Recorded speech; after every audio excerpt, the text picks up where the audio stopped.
everyone, welcome back to Maelstrom Gaming. My name is Malachi Gardner. Today I'm going to be unboxing the fan-made expansion for the Lord of the Rings LCG, The Children of Eorl. I hope you all enjoy the video. So this is the Children of Eorl. It is a fan-made expansion put out by a long extended party, which is a group of fans of the Lord of the Rings LCG who have just decided to continue to make custom content for this wonderful game. Even though that Fantasy Flight's they're not really releasing any new scenarios. They're re-releasing older stuff, which is cool, but they've kind of said that the Lord of the Rings LCG is kind of a complete game, and the folks over at Long Extended Party disagree with that, and so they're continuing to make expansions for free, so you can get a PDF, print and play, or you can do what I did and go to a printing shop and print off the custom cards in a little bit nicer quality. It's all non-for-profit and it's just a fan thing. So I went ahead and I actually got this at makeplayingcards.com. Let's go ahead and see what it's like. I've not ordered from this company before, so no idea what the quality is going to be like, and hopefully it turned out well. So let's go ahead and take off the shrink wrap, cardboard deck box here. Alright, so we have all the cards here. So first off we have this little box cover here. So Long Extended Party presents Children of Eorl. And so it's community expansion compatible with the living card game by FFG. And so yeah, it's not an official product, it is a fan-made thing. So I'll note here, we would like to thank the hardworking people at FFG for creating the beloved card game. We hope we have done proper justice to its legacy with this fan expansion. In particular, we would like to thank Nate French, Lucas Litzinger, MJ Newman, and Caleb Grace for the role in leading the game design over the last 10 years. And finally, we'd like to thank you, the player, for taking interest in our project and making this community one of the best communities in Arda, a Long Extended Party team. Alright, so let's go ahead and see what's here. Okay, so we have a component overview sheet here. So welcome to Children of Eorl, an unofficial fan expansion developed by a Long Extended Party. This expansion explores the vast country of Rohan. 3 original scenarios take the players on a journey from Anorion through the Eastfold to the town of Aldburg. Component overview: Children of Eorl includes 196 cards consisting of 9 rules cards, 4 hero cards, 48 player cards, 126 encounter cards, 8 quest cards, and 1 contract card.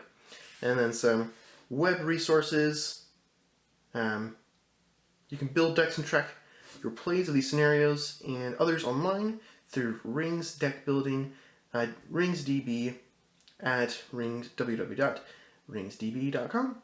For general rules and definitions of common game terms, visit the Quest Companion. Alright, so we have expansion symbol and rules and new terms. So we've devoted. The devoted keyword appears in some player cards in the cycle, while each hero you control shares at least one trait with an ally. With the devoted keyword, that ally does not require a resource match.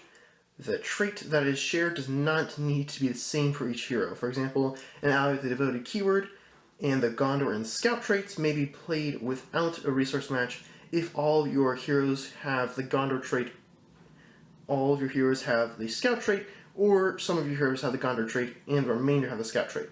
Okay, that's actually kind of neat. Vast is another keyword.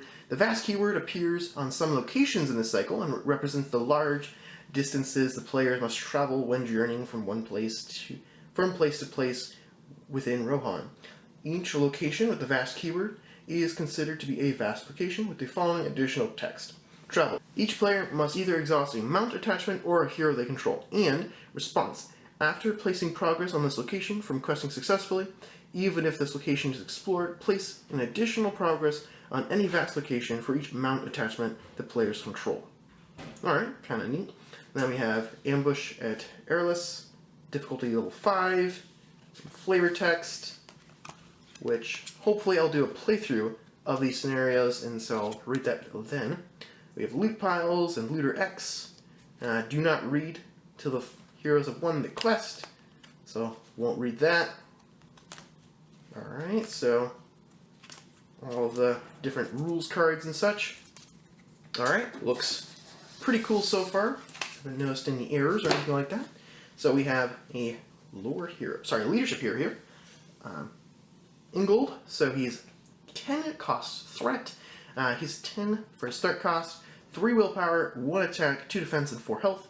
Gondor Warrior, response after a Gondor or Warrior ally enters play under your control, draw 1 card, then either spend 1 resource from Ingold's pool or raise your threat by 1. Limit once per phase. That's pretty neat. Yeah, I like that. Some card draw for pumping out some Gondor allies, but then you'll have to either raise your threat by 1 or spend 1 resource. So, nice stats there as well. Give me a good quester or a blocker. Alright, Kelador. So, Gondor Ranger Warrior. Threat cost of 9. 2 for willpower, 3 attack, 1 defense, and 3 health. Range, reduce the total threat in the staging area by 1 for each unattached trap you control. Response after a trap card you control is attached to an enemy, either ready Kelador or reduce your threat by 1.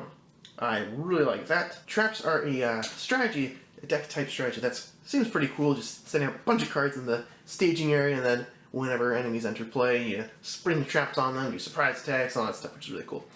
So one thing to note is that these are not the actual official backs here, so the player cards have the backing of just a part of the map here, so it's Rohan there. So the map of Middle-earth, which looks really nice, but, and then the villains have this really cool picture of Sauron back there. Honestly, I actually think I might like this back more than the official FFG backs for the encounter cards, but that's just personal preference there. But certain printing sites will not print the official FFG backs for copyright reasons, and so for fear of like copyright strikes or whatever. So if you do go the route of using makeplayingcards.com, you will have to use these unofficial card backs. Won't be a problem if you use playing cards or exclusively use cards with these backs, but really using just card sleeves is probably the best way to go. So not a huge deal, but just something to be aware of. If you go the route of getting these printed, you may have to use these card backs here. So I think it looks good, but of course mixing them together with the official stuff gets a little bit iffy. Alright, so I just got an official FFG card here, so this is Faint, with the original card back here, so as you can see, yeah, mixing this together won't really go too well, unless you use opaque sleeves, like these dragon shields I have here.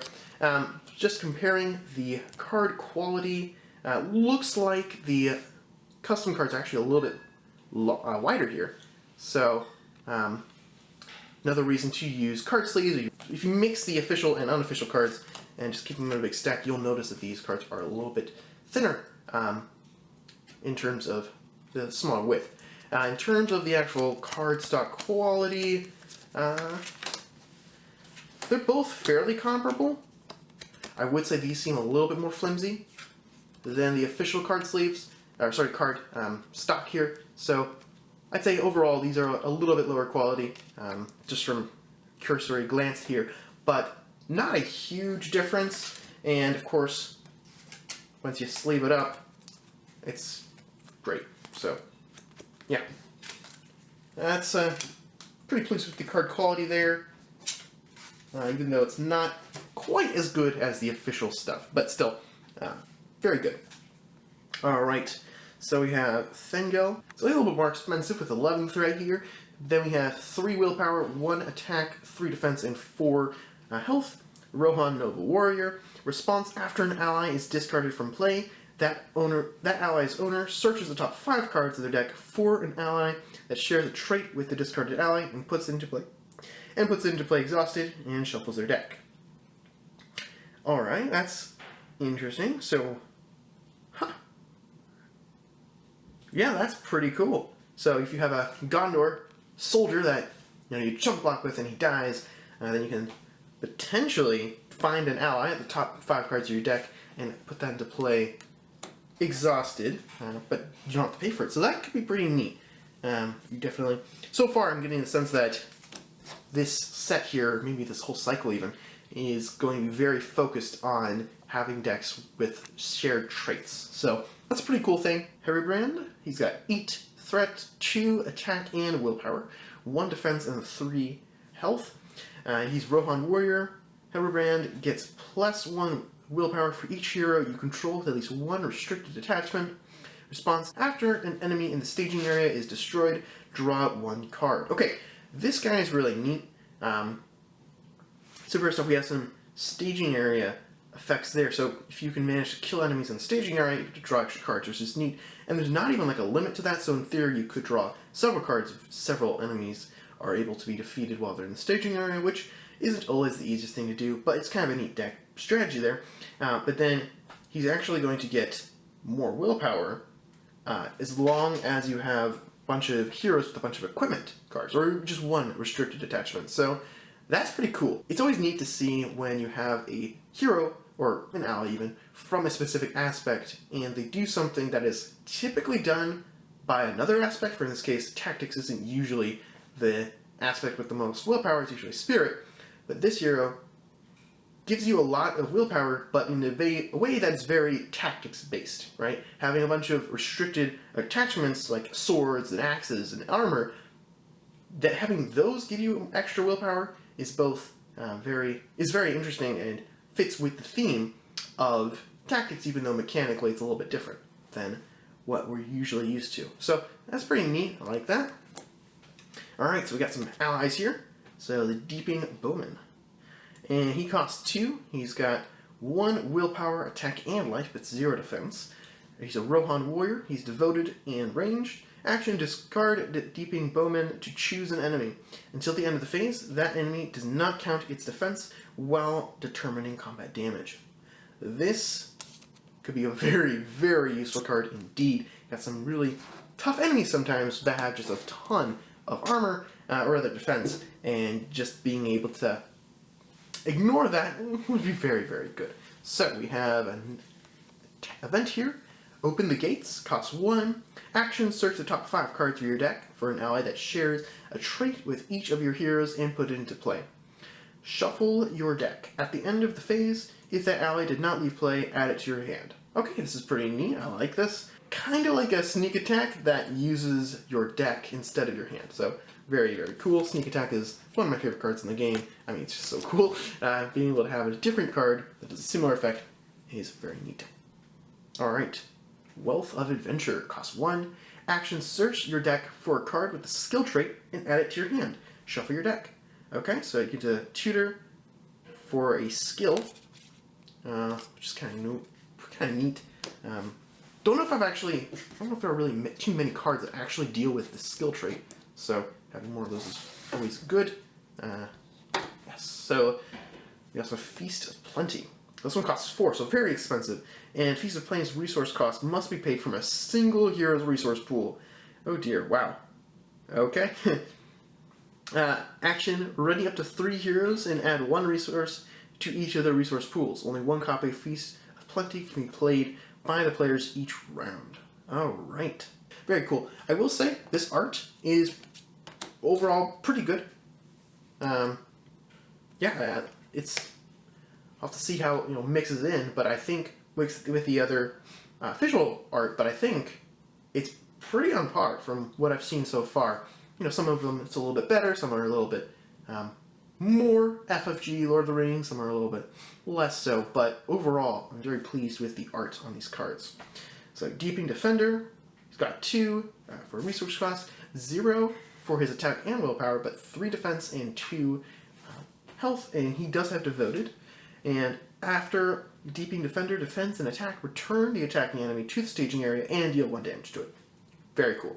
It's always good to see some cheap allies with just a bunch of defense, and also being able to return people back to the staging area can be situationally very powerful, but also dealing extra damage to it is very good. And hey, maybe if you deal the last damage to him, you can trigger this card and draw an extra card, which could be very useful. Morrowind Steelshane. Costs 4, 2 willpower, 0 attack, 2 defense, and 2 health. And Rohan, Gondor, and Noble. Traits.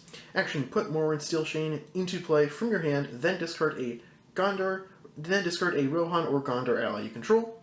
Response, after a Rohan or Gondor ally leaves play, exhaust Morrowind Steel Chain to either heal 2 damage from a character you control or reduce your threat by 1. Okay, that's an interesting card here. You can swap it out with another one of your allies you control, maybe a cheaper ally, and put her into play for free, and then she does have a effect whenever would be defeated. Whenever a Rohan or Gondor ally leaves play, then you can just heal somebody or reduce your threat. So, kind of 2 abilities that trigger well together. It should be spared. So it costs 0. Response, after a trap card you control attaches to an enemy, return it to your hand, then play it from your hand for no cost. Okay, this is actually really good, because the thing with traps is that you put them in the staging area, and then you have no agency over them. So whenever enemy enters play, that is the enemy that is going to be attached to it. That's the enemy that the trap is going to attach to.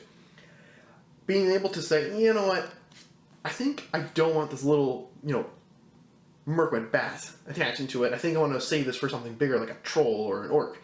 So if you get a tiny little enemy out with, usually has surge or in 1 health, not attaching the trap to it can be very useful there. So, like that, a lot.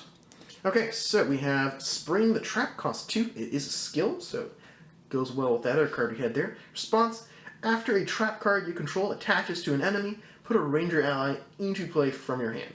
Very cool.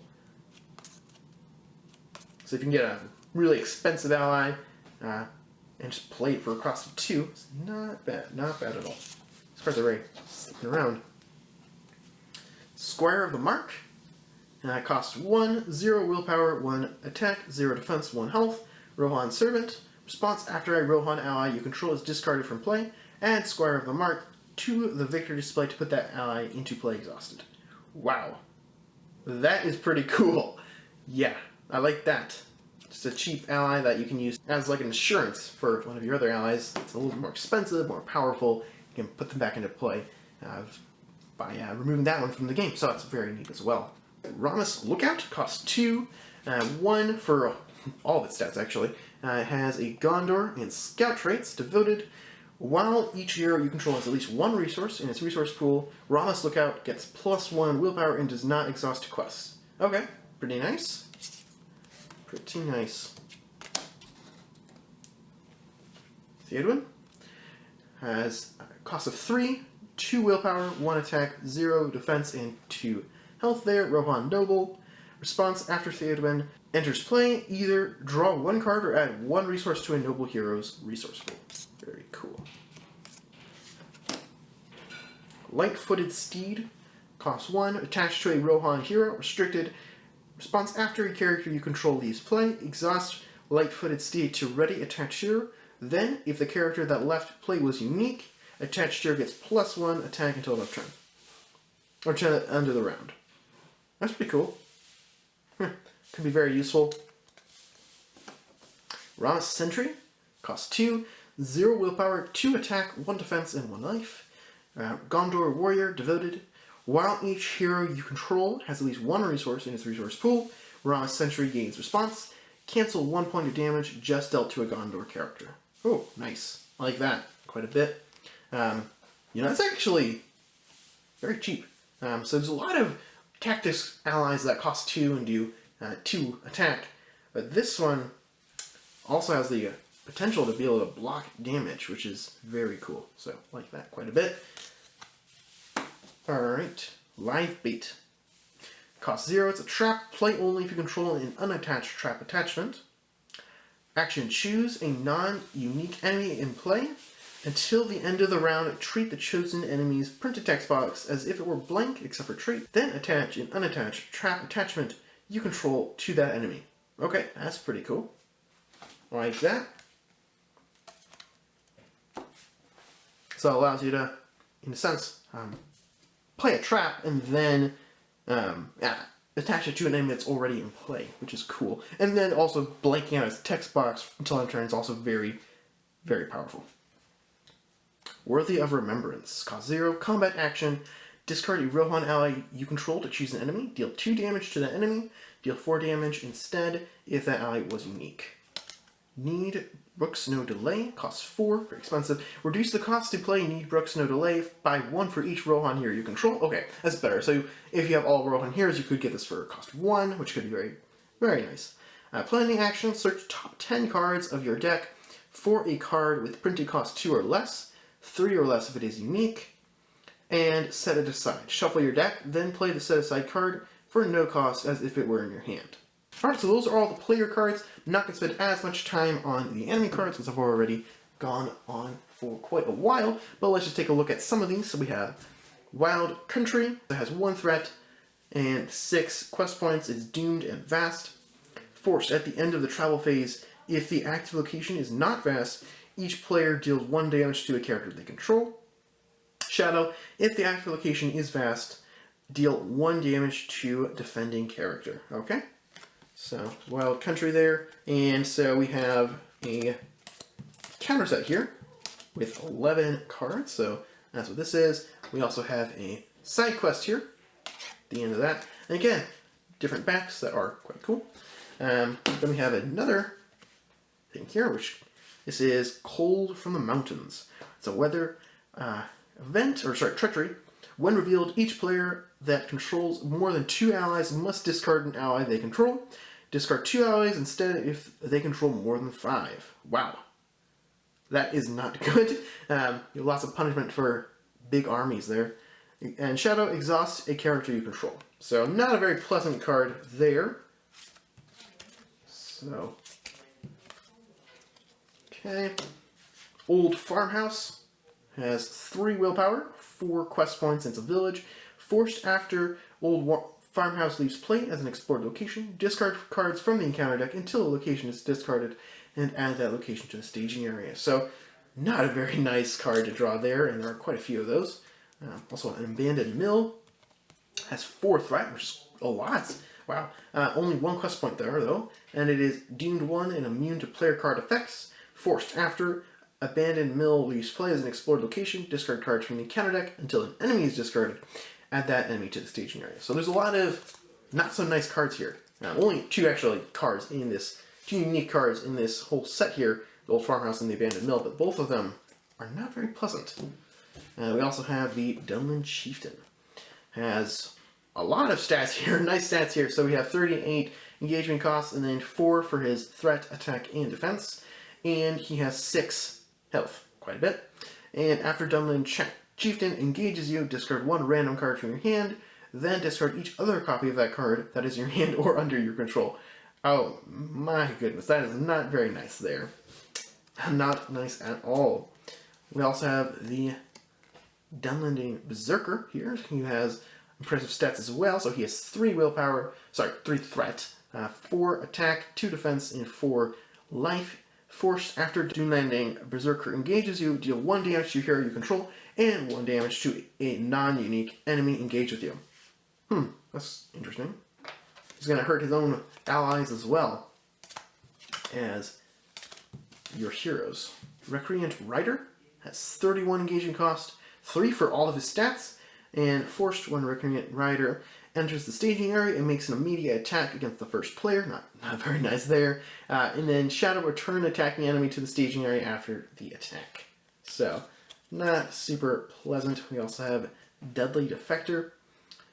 And he has 38 engagement cost, 2 threat, 3 attack, 2 defense, 3 health. Forced at the end of the combat phase. If Deadly Defector is in the staging area, it makes an immediate attack against the last player. And Shadow, if attacking enemy is in the staging area, it makes an additional attack after this one. Okay, these aren't very nice. Not very nice. So we also have Servant of the Eye, who has 24 engagement cost, 2 threat, 3 attack, 2 defense, and 3 life there. Doomed 1. Forced when Servant of the Eye attacks you, raise your threat by 1, and Shadow raise your threat by 2. So, lots of threat coming from that right there. Surge, while attached to an enemy, counts as a condition attachment with the text Forced. At the end of the round, each player raises their threat by 1 for each orc enemy in play. When revealed, attach to a non-unique orc enemy with the highest engagement cost. Okay. Not very nice. So, you know, get a lot of threat from that card. Alright, so. Pillaging Swordsman. He's got Looter 1, which I've not read what that means, so I'll have to read that before playing it. Pillaging Swordsman gets SX attack, where X is the highest printed cost among cards in the loot pile. Shadow, add the top 2 cards of your deck to the attacking enemy's loot pile. And he has 30 engagement cost, 3 threat, 2 attack, 3 defense, and 3 health. Grasping Slaver, Vengeful Bowman, Sneaky Thief.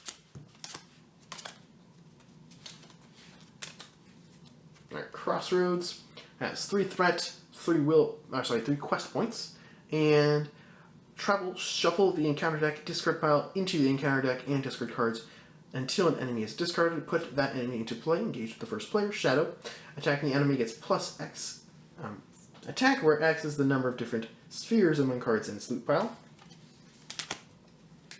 So I wonder if loot is taking cards from your deck or your hand, maybe, and putting it under cards, and then they get bonuses for that. Chaos in the Hills. Oh, let's see. Looted weapons. While attached to an enemy, counts as a condition attachment with the text. Attached enemy gets +1 threat and attack for each attachment in its loot pile. When revealed, attach to the enemy in play with the highest engagement cost. Then each player adds an item attachment they control to that enemy's loot pile. If able, if there are no enemies in play, looted weapons gain surge.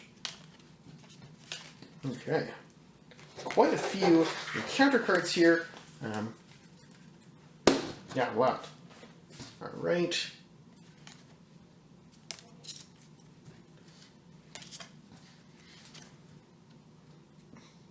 Bald Hill has 2 threat, 4 quest points while the players control the beacon.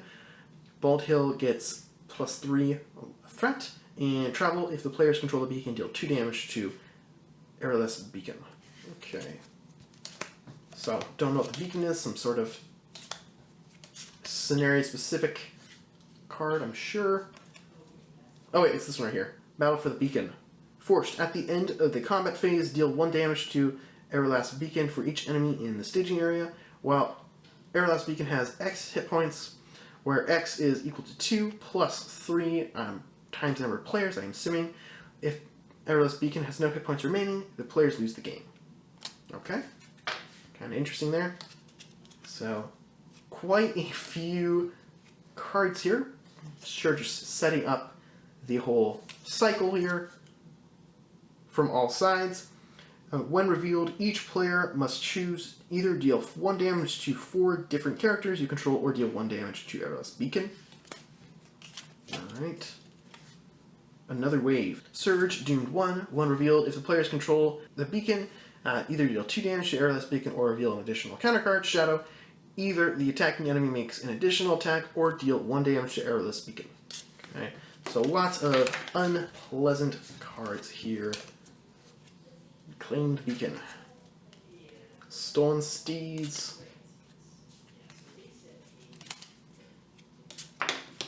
Alright.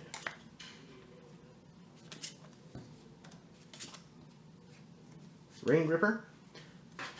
It's a orc enemy with 24 engagement cost, 3 for all of his stats except he has 4 life. Forced when Rain Ripper attacks, deal 2 additional shadow cards. You may attach a mount objective you control to Rain Ripper as a guarded objective to cancel this effect.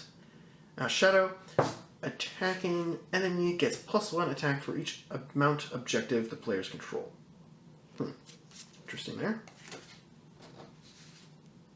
Bridlebiter has 20 engagement cost, 2 threat, 2 attack, and 2 defense, 3 health. Surge. When revealed, Bridlebiter engages the player who controls the most amount objectives. Shadow, put Bridlebiter into play, engage with you, and deal it a shadow card. Okay.